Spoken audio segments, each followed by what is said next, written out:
Voilà, on se retrouve pour la suite de nos travaux avec ce séminaire de génétique de l'Ouest. On a entendu des Nantais, des Nantaises, des Bretons, des Bretonnes. Là, il y a une Bordelaise qui nous rejoint directement du CHU de Bordeaux, docteur Marie-Pierre Reboul.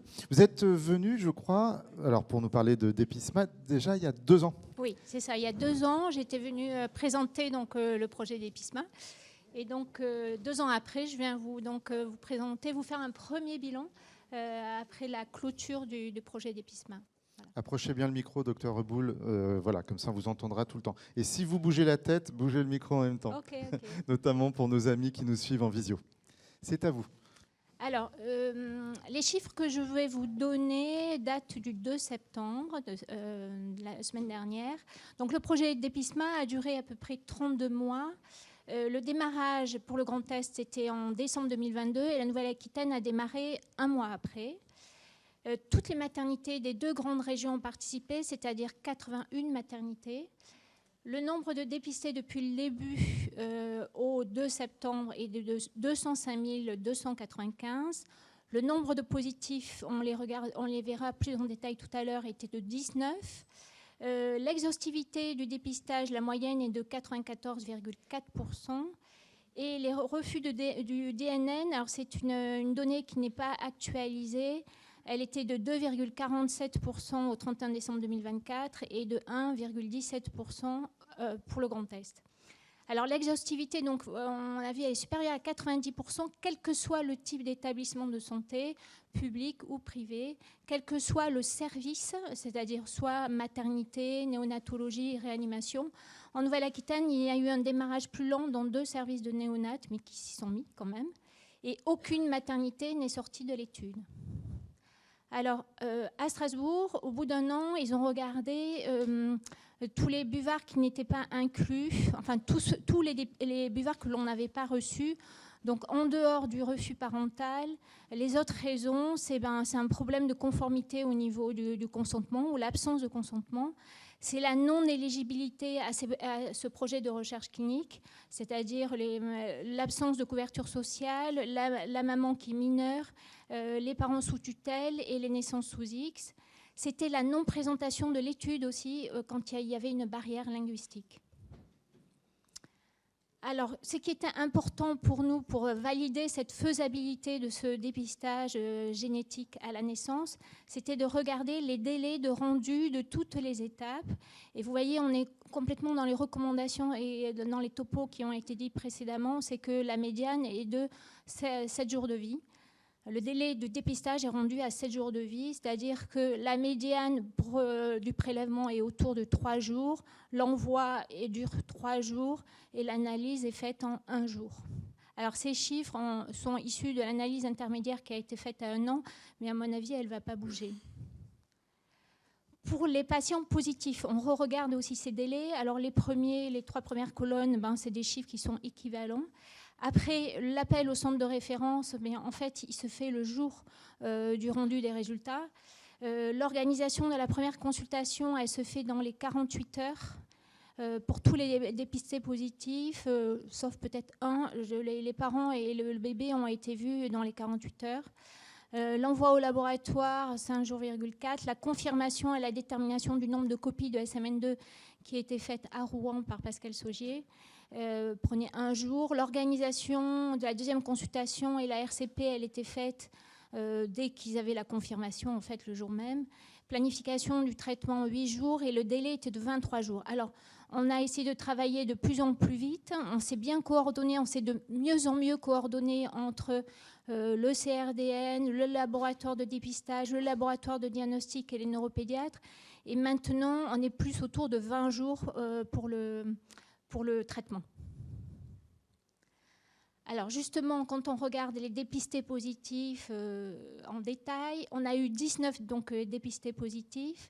Il y en a eu 7 en Nouvelle-Aquitaine. Alors c'est la nouvelle région, le nord de la nouvelle région qui a été ciblé. C'est-à-dire qu'il y a eu 4 positifs en Poitou-Charentes, 1 dans le Limousin et 2 en Aquitaine en Gironde. Donc c'est vraiment le nord de la région.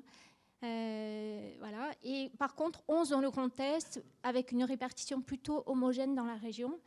Et il y a eu un faux négatif, c'est-à-dire un faux négatif obligatoire de la technique, un petit patient qui était hétérozygote composite avec un variant ponctuel. Alors, si on calcule, si on fait un bilan de ces patients positifs par rapport au nombre de copies de SMN2, on a eu 8 patients avec 2 copies du gène SMN2, donc qui ont eu une thérapie génique à 20 jours de vie en moyenne. 5 patients avec 3 copies de SMN2 qui ont une thérapie génique à 22 jours.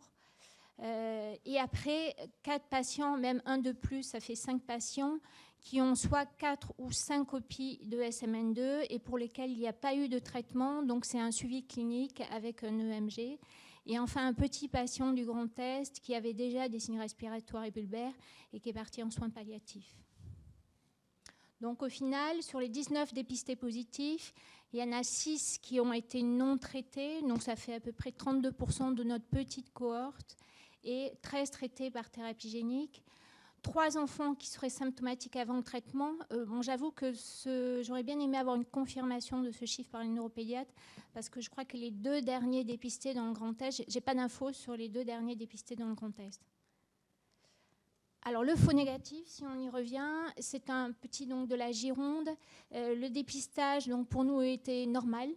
Mais dès l'âge de 2 mois, en fait, les parents se sont inquiétés devant une diminution des mouvements actifs. Donc il y a eu de la kiné qui a été faite, mais malgré cette kiné, même s'il y a eu une amélioration au départ, il y a eu quand même au final une régression des acquisitions motrices. Donc à 9 mois, il est arrivé aux urgences pour une hypotonie.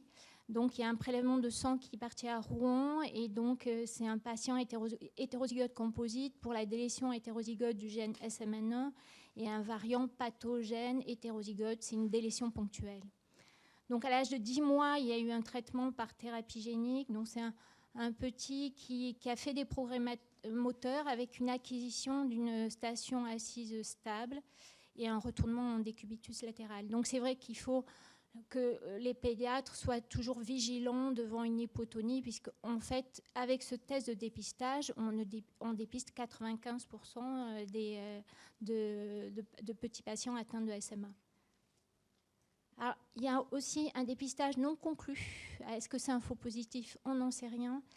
C'est un dépistage d'août dernier. C'est un petit du Limousin. Pour lequel nous c'était un dépistage qui nous paraissait positif. Donc à la première consultation, donc il y a eu une prise de sang qui est partie à Rouen et Pascal a rendu donc une hétérozygocie composite entre donc une délétion hétérozygote SMN1 et en face un variant ponctuel qui est prédit pathogène par l'ensemble des algorithmes de prédiction, mais qui est absent des bases de données.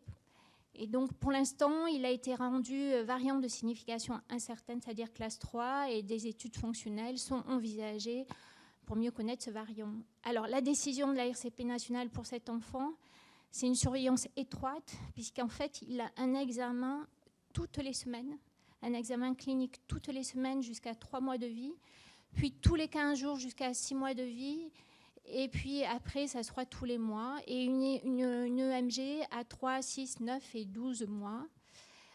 En cas de symptômes moteurs ou d'anomalie à l'EMG, alors le variant sera reclassé en classe 4.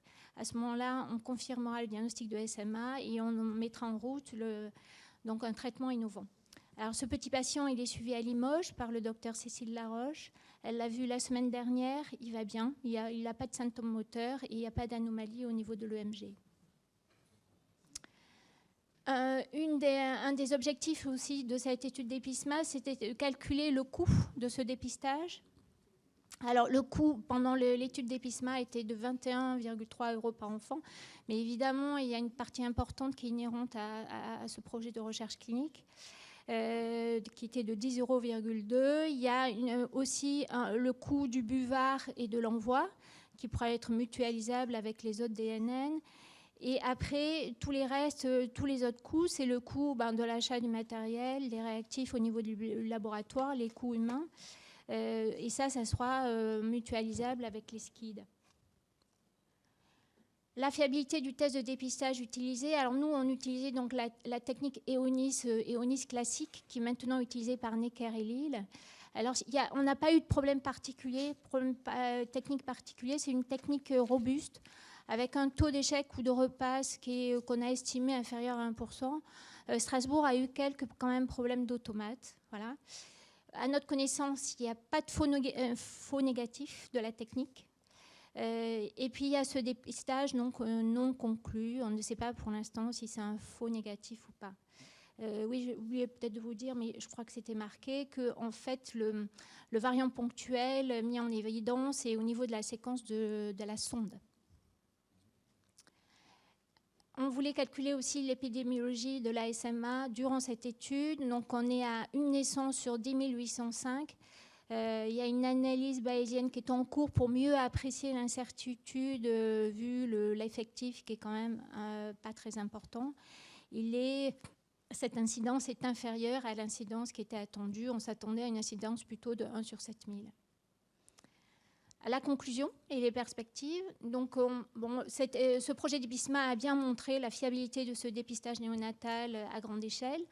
On a une exhaustivité qui est très importante puisqu'elle est autour de 94%, en sachant que la cible était supérieure à 80%. On a une forte acceptabilité parentale de 98%. Le délai de rendu du dépistage est à 7 jours de vie. L'injection de la thérapie génique, c'est J23, en fait c'est J20 maintenant, avec une cible qui était, on voulait obtenir une injection à moins de 6 semaines. L'incidence pendant l'étude, elle était de 1 sur 10 805. Alors, le projet d'EPISMA n'est pas vraiment clôturé, puisque que ce soit à Bordeaux comme à Strasbourg, on continue à inclure des nouveau-nés nés avant le 1er septembre.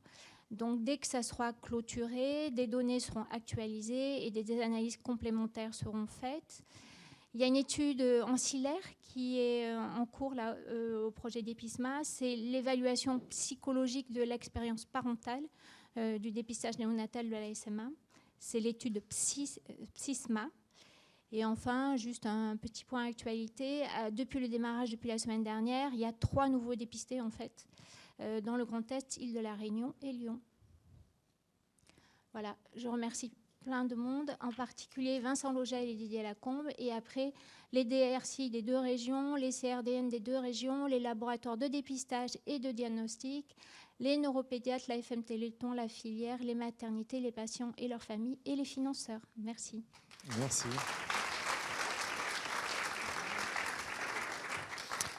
Gardez le micro, docteur Reboul, parce qu'il y a peut-être des questions qui vont vous être adressées. On garde les bonnes habitudes, hein, vous levez la main tout simplement. Je regarde également si Paul Rollier voit arriver des commentaires. Non, vous vous ennuyez un peu, Paul, j'ai l'impression qu'il faut alimenter le fil. Voilà. Frédéric Huet, est-ce que vous aviez prévu un rendu de résultats aux familles ? Et sinon, comment ça s'est déroulé ? Est-ce qu'il y avait des familles qui interrogeaient les laboratoires ? Dans le cadre, donc, évidemment, de résultats négatifs. Alors, on ne l'a pas organisé. C'est quelque chose qu'on n'a pas fait. Je pense qu'il y a certaines familles qui, effectivement, ont demandé des résultats. Et je pense que le CRDN s'en est chargé. Voilà. Mais il n'y a pas de circuit vraiment qui a été formalisé. Il va falloir le faire. Pour généraliser ça, c'est une question qu'on se pose à l'échelon national de savoir comment organiser le rendu de résultats. Il y a des pays en Europe qui le font. Le Portugal, par exemple, rend systématiquement un résultat écrit à l'ensemble des familles. L'Irlande s'y est mise également. Et on réfléchit, mais c'est vraiment pas simple. Parce que donner un résultat sans environnement, quand tout est négatif, ça va. Mais il y a des délais différents de rendu qui font que ça complexifie beaucoup les choses. Alors, on a eu aussi des demandes, évidemment, de neuropédiatres qui avaient en consultation un petit patient qui était hypotonique et voulait savoir s'il avait été inclus dans l'étude d'EPISMA ou pas, quoi. Est-ce qu'il reste des zones d'ombre à explorer que vous n'avez pas abordées avec d'EPISMA ? Quelles pourraient être les zones d'ombre ? Pour nous, franchement, tout a bien marché. Il y a une énorme coordination qui s'est faite et donc on a travaillé de plus en plus vite. Il y a, oui, des choses je ne sais pas si c'est à la marge, mais si l'histoire Marie en parlait, de la délétion homozygote du SNP sur RPP30 et comment quelle est la conduite à tenir Alors pour la SMA, pour l'instant, on a eu 5 cas comme ça dans le projet d'EPISMA de petits qui avaient cette délétion homozygote. Chaque fois, on était assez rassurant. On l'a à chaque fois rendu négatif, puisqu'on avait une belle amplification du gène SMN1. Voilà. Après, pour donc les skids, c'est différent, puisqu'il n'y a pas de quantification possible. Donc, est-ce qu'on s'arrête là? Est-ce qu'on va au-delà? Je ne sais pas. Voilà. Ça va être discuté. Il y a une réunion de la commission dans 10 jours. Je pense qu'il y a vraiment quelque chose qui va être finalisé à ce moment-là. Merci Pascal, beaucoup. Tu veux rebondir, peut-être? Oui, alors attendez, il y avait peut-être une dernière intervention. Oui, Sylvie? Non, je me demandais si Pascal voulait. Non, mais la journée n'est pas finie. On peut aussi garder des interventions pour tout à l'heure. Merci beaucoup, Dr Boule. On vous applaudit à nouveau. Merci pour votre intervention.